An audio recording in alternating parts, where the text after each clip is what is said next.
So Jack, tell me, you're here in Mexico. You're here for a special event, and I'd like to hear from your words for the audience, what's it all about, and especially why do you think you all guys came here to Mexico specifically?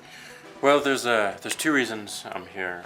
The first reason is the U.S. State Department organized a tech delegation of a few technologists in the United States, and our mission was to talk to a bunch of people around Mexico City, in governments and NGOs, in community organizing foundations, to figure out if technology could help in any way to help bring more awareness to the violence that is caused by the drug cartels.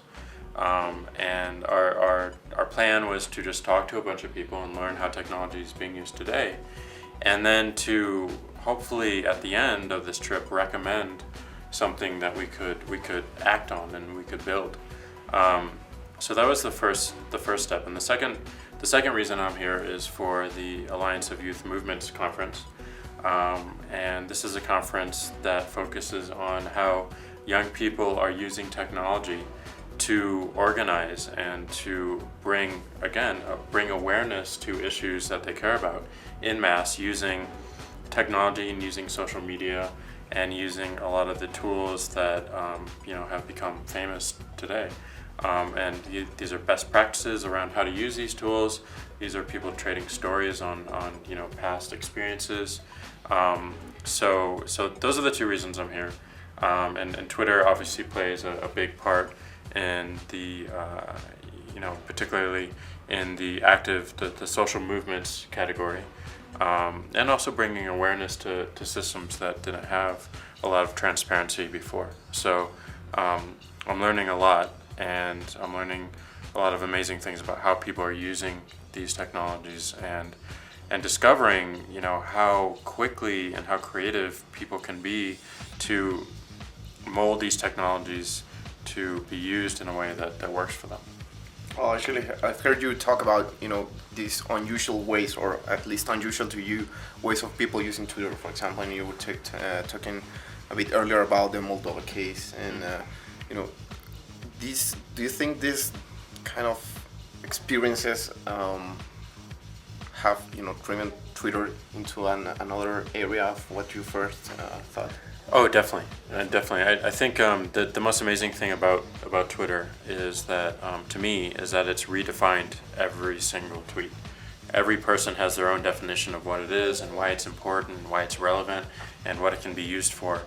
And it turns out if you ask these people, why is it relevant today? Why is it important today? And then you ask a year later, or even 6 months later, you will have completely different answers. And you may have completely different answers based on just a day of asking them. And it's because the technology is open enough that it's a foundation, it's a utility like water or electricity that you can build products on top of and you can build value upon. And it's not a company or a technology or a product that is dictating a particular usage or a particular set of users. It's saying, here's a blank canvas, please come and make your mark. Now that you're here in Mexico and that you are part of these conversations, I was reading your Twitter yesterday and you said that you were at the president's house and well, you had a very active agenda here. What's the opinion you have about Mexico in terms of the use of technology?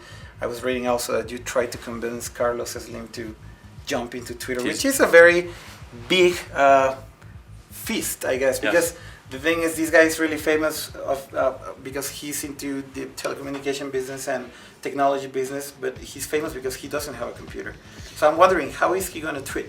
Well, it's funny because I asked him if he had a Twitter account, and I encouraged him to sign up in our meeting, and he said, "I think I have one, but I lost it." So wow. we have to find it or create a new one. Okay. And supposedly he will be tweeting by the end of the week, which I consider to be today. Well, maybe we'll see some updates from him today. But I think in general, the thing that really struck us was learning that Mexico has 27% adoption of internet. So 27% of the population actually can access the internet, and a small percentage of that, 27%, can have access to broadband. And to counter that, there's over 60 or 70% adoption of mobile phones, and SMS in particular.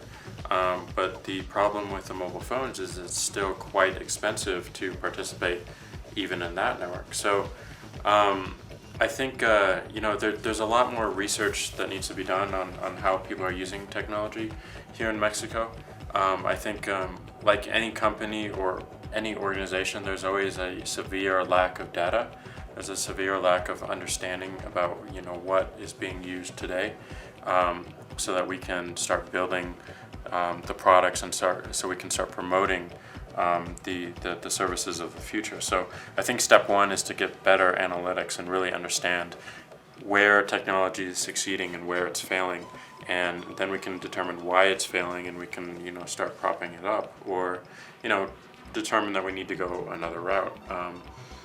And so that's been the biggest takeaway is that we need a lot more data, and we need a deeper understanding of how the culture and the population approaches technology, and what's interesting, and what's kind of dying out.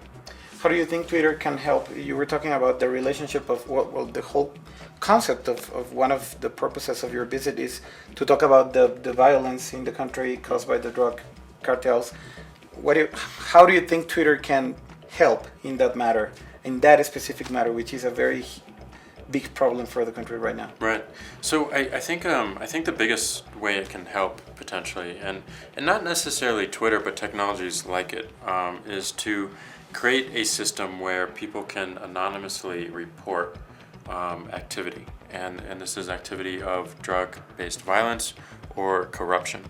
And have a simple service that is Twitter-esque, where people can just fire off these updates from their phones or from wherever they are, and get that go to a public page, so that there's a general awareness of what is going on in the city, and what violence is happening right now, so that we continue to talk about it more, and it's really in our faces, and it's something that we can visualize and see, because humans are very, very visual by nature, and we like to have diagrams, and we like to be able to see things unfold before us, and until we have that, until we see that reality, it's very hard to figure out ways to start solving these issues, and Mexico has made many attempts to do such, and it comes back to that.